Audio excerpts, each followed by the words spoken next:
Throughout history, especially after simply killing off people who posed a threat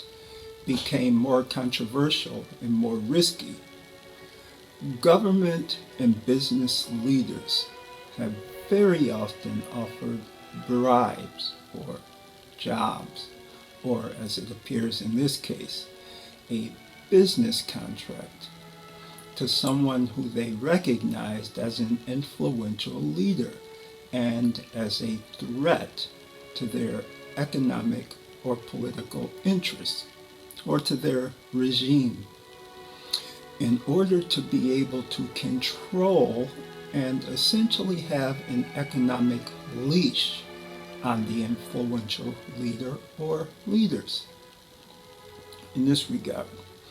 I recently listened to a very famous and popular sports commentator defend JayZ, apparently based on his personal relationship with JayZ, and on how he said he knows, or at least heard,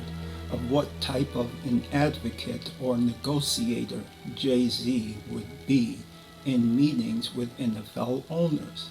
and therefore he is glad that JayZ will, or might, apparently be in a few meetings with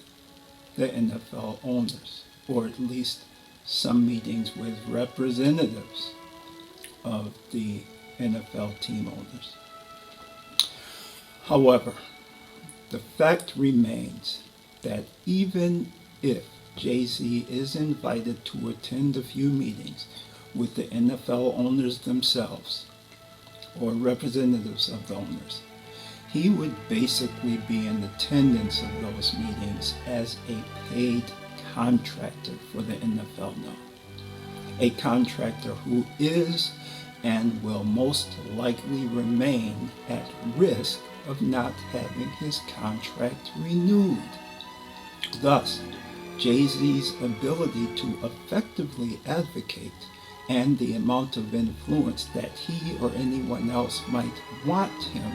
to have has been extremely limited, if not eliminated, by the fact that the NFL,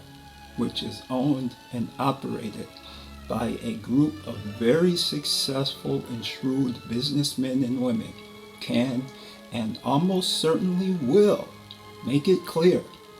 that they will not renew their contract with JayZ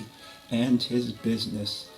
if they don't like or feel offended or threatened by anything that JayZ might try to pressure or persuade them to do. Nevertheless, as I mentioned before, if the NFL commissioner and owners are or someday become truly interested in advocating for social justice and racial equality pertaining to opportunities and the treatment of minorities in America, rather than white supremacy, a series of very practical and potentially very successful suggestions are presented beginning in Part 7.